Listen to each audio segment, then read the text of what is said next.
नमस्कार दोस्तों, जय हिंद।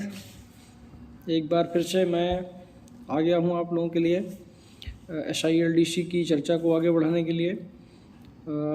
मुझे पता है मैं छुट्टी पे हूँ तो काफ़ी लंबा टाइम भी हो गया, और आप लोगों के लिए जैसा मैंने आप लोगों से वादा किया था कि मैं इससे ज़रूरी एक वीडियो लेके आऊँगा डिपार्टमेंटल टॉपिक्स के बारे में, तो मुझे पता है कि मैंने काफ़ी लेट ऑलरेडी कर दिया है।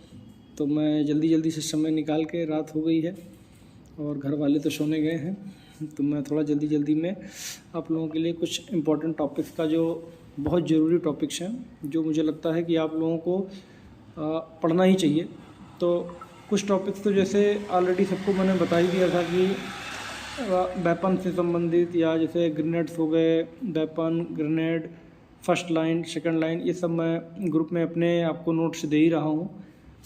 तो जो बार बार रिपीट हो रहे हैं उससे घबराना नहीं, वो बहुत इम्पोर्टेंट टॉपिक्स हैं आपके लिए, और आप उसको पक्का, वो आपको काम आने वाला है और ज़रूर आएगा। तो आज अभी आप लोग फटाफट पेन ले लीजिए, अपना पेन, कॉपी, जो कुछ है, और लिख लीजिए कुछ टॉपिक्स मैं बता रहा हूँ। तो नंबर 1 टॉपिक्स जैसे कि बाउंड्री ऑफ नेबर कंट्री, मतलब जो अपने पड़ोसी देश है, तो उनके साथ कौन सी देश के साथ कितनी सीमा लगती है, मतलब कितने किलोमीटर लंबी सीमा लगती है। जैसे अपना बांग्लादेश के साथ लगती है करीब 49 समथिंग। अब एग्जैक्ट, चूँकि मैं अब वीडियो लाइव चल रहा है तो इसमें मैं अभी डाटा देख के नहीं बता पा रहा हूँ, शायद 4906 ऐसे कुछ है। और उसके बाद ऐसे ही अफ़गानिस्तान के साथ जैसे 106 किलोमीटर की है। तो ऐसे ही डाटा पे मत जाना, हो सकता है सही गलत हो, लेकिन मेन चीज़ क्या है कि आप बात को समझो कि मैं बोलना क्या चाह रहा हूँ। तो जैसे पाकिस्तान के साथ कितना है, बांग्लादेश के साथ कितना है, चाइना के साथ कितना, तो जितने भी हमारे पड़ोसी देश हैं, चूँकि हम बॉर्डर गार्डिंग फोर्स हैं, तो हमारी जो सीमा है किसके साथ कितनी लगती है, ये हमारे लिए एक इम्पोर्टेंट टॉपिक है। तो ये हमें पता होना चाहिए पक्का। दूसरा होता है, अब जो चूँकि हम एक सुरक्षा बल है, अब पॉइंट नंबर 2 आता है, तो सुरक्षा बलों का वास्ता आतंकवादियों से पड़ता है, मिलिटेंट से पड़ता है, जो भी। तो इस टाइप के लोग जो हैं, अब आपको ये पता होना चाहिए कि कौन से देश में कौन सा आतंकवादी संगठन सक्रिय है। जैसे ISIS पाकिस्तान में हो गया, अभी जैसे एक हमास सुना होगा आप लोगों ने, तो हमास हो गया आपका फ़लस्तीन में, और एक हो गया अपना ये जैसे तालिबान अफ़गानिस्तान में हो गया, हिजबुल्ला हो गया आपका, ये है आपका हिजबुल्ला कहाँ है, उस पर मैं एक दूसरा बना दूंगा। दूसरा ऐसे ही सीरिया में कौन सा है, और ऐसे कई सारे देश हैं ना जिनमें कोई ना कोई, आप समझ गए ना। तो कौन से देश में कौन सा आतंकवादी संगठन है, ये टॉपिक नंबर 2 हो गया। अभी टॉपिक नंबर 3 होता है बॉर्डर गार्डिंग फोर्स, कौन से देश की कौन सी बॉर्डर गार्डिंग फोर्स है। जैसे इंडिया की हो गई BSF, border security force, border guard हो गई, ये बांग्लादेश की हो गई बॉर्डर गार्डिंग बांग्लादेश, ऐसे BGB, और उसके बाद पाकिस्तान की होगी पाक रेंजर्स। तो इस टाइप से और भी देश होंगे, उनका आपको पता होना चाहिए, क्योंकि हम भी बॉर्डर गार्डिंग फोर्स हैं।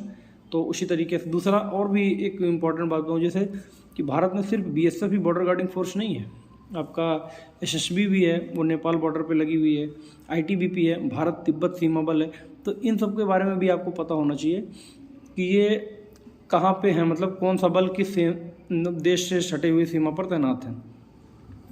ये हो गया टॉपिक नंबर 3। टॉपिक नंबर 4 पे आ जाओ। टॉपिक नंबर 4 आपको सभी बलों के सेना, मतलब जो भी बल हैं, हमारे बलों के जो प्रमुख हैं, हमारे DG साहब, DG महोदय, उनके बारे में आपको पता होना चाहिए कि कौन से बल का DG कौन है, ये पता होना चाहिए। और साथ साथ सेनाओं का भी पता होना चाहिए, एयरफोर्स का, नेवी का, थल सेना, मतलब आर्मी, एयरफोर्स, नेवी, तीनों का आपको पता होना चाहिए हेड कौन है इसमें।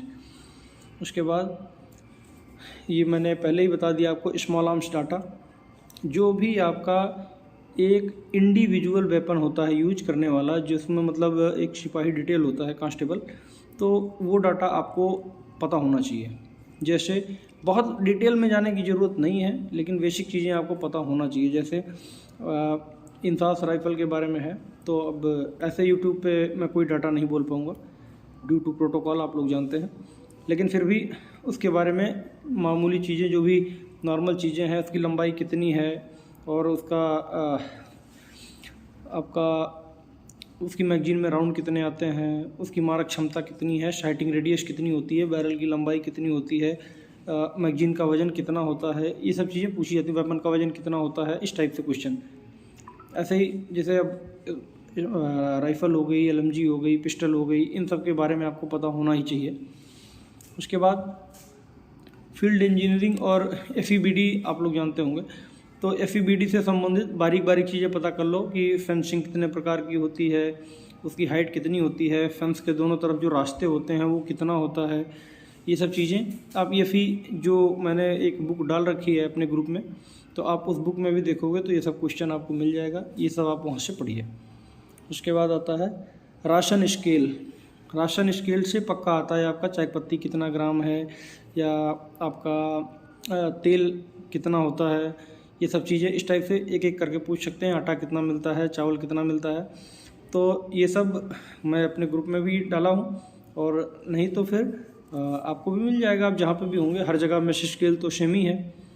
तो आप अच्छा, आर्मी स्केल अलग है। एक और पॉइंट, एक भाई वीडियो में कमेंट भी किया था कि सर डिफरेंस आ रहा है। एक्चुअली क्या होता है, जहाँ पे हम अंडर आर्मी ऑफ कंट्रोल रहते हैं वहाँ आर्मी की स्केल चलती है, और जहाँ पे हम इंडिविजुअल IB हैं, जहाँ पे BSF का अपना खुद का कमांड है, तो वहाँ पे क्या होता है कि वहाँ पे हमें जो राशन स्केल है वो हमारी अलग है। तो आप लोग इस डाउट में मत रहिएगा, जो अपनी BSF की राशन स्केल है वो याद करिएगा। कुछ चीज़ों में अंतर है, सब में नहीं है, और बहुत ज़्यादा अंतर नहीं है, लेकिन वो वाला याद करने से फ़ायदा है। उसके बाद एक आता है life of issue items.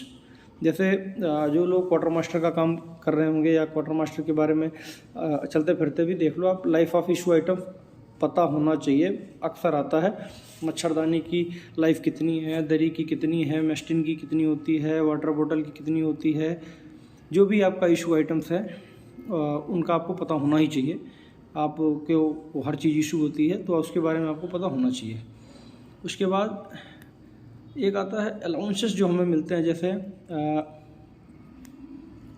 TPT कितना होता है, RHA कितना होता है, HRA कितना होता है, इस टाइप के जो भी अलाउंस हमें मिलते हैं, जैसे सर्फ अलाउंस होता है, राशन मनी अलाउंस होता है, ये भी एक इम्पॉर्टेंट क्वेश्चन है और इसमें से आता है। ये हो गया। और कुछ चीज़ें ऐसी होती हैं ना जो हमें पैसे मिलते हैं, जैसे कि अभी मैं देखा चश्मे का पहले 1500 मिलता था, अभी रिवाइज होकर 2000 हो गया। तो मैं अपने व्हाट्सएप ग्रुप में भी डाला भी था ऐसी कई सारी चीज़ें, तो वहाँ से आप लोग देख लीजिए ग्रुप से। और जो लोग अभी तक ग्रुप में नहीं जुड़े हैं तो मैं ग्रुप का एक बार फिर से लिंक इस वीडियो के नीचे दे रहा हूँ, तो आप लोग वहाँ से अपना ग्रुप में जुड़ें। और ग्रुप में ये जो भी टॉपिक मैं बोला हूँ, जैसे जो भी टॉपिक यहाँ पे मैं बोला हूँ, इन सब की अब मैं डिटेल में एक एक करके, अगर आप लोग कमेंट करेंगे तो वीडियो भी बना दूंगा। अगर आप लोग वीडियो नहीं चाहते हैं तो मैं इसका क्या करूँगा कि एक पेपर में एक एक नोट्स बना के अपने ग्रुप में डाल दूँगा। तो हालांकि दोनों आसान है, कोई बड़ी बात नहीं है, तो मैं वीडियो भी बना के डाल सकता हूँ और वैसे भी ग्रुप में भी डालूँगा इसका एक नोट्स बना के।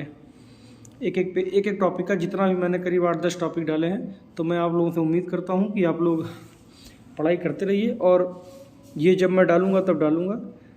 और 1-2 टॉपिक और रह गया, एक आ गया जैसे defence deal and related country, तो वो भी ध्यान रखिए कि कौन से देश से हमारी कौन सी डिफेंस डील हुई। जैसे राफेल हो रखी है फ्रांस से, और अभी एक C-295 कौन सा आया है, अमेरिका से आया या कहाँ से आया मुझे एग्जैक्ट याद नहीं है, देख लेना। और एक जैसे S-400 हो रखी है हमारी रशिया से। राफेल M की चर्चा चल रही है फ्रांस से।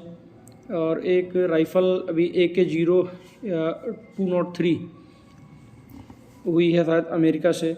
तो ये भी जो डिफेंस डील हैं, अभी मैं चूँकि उस पर डिटेल वीडियो नहीं बना रहा हूँ, मैं सिर्फ आपको टॉपिक्स दे रहा हूँ, तो मैंने उसका डिटेल में देखा भी नहीं है। वो टॉपिक्स आप देख के जैसे ही आपको कहीं क्लिक होता है उसको आप पकड़ लीजिए कि कहीं डिफेंस से कोई बात चल रही डील की, वो अपने लिए इम्पॉर्टेंट है, क्योंकि हम लोग डिफेंस से ही हैं, तो जाहिर सी बात है कि ये तो हमें देखना ही पड़ेगा। चलो, वीडियो बहुत लंबी हो गई, 10 मिनट के आसपास हो गया, तो समय ना खींचते हुए मैं उम्मीद करता हूँ ये वीडियो आप लोगों के लिए काम की होगी। जय हिंद, जय भारत। अच्छे से मेहनत करो और हाँ 2 स्टार जल्दी लेना है।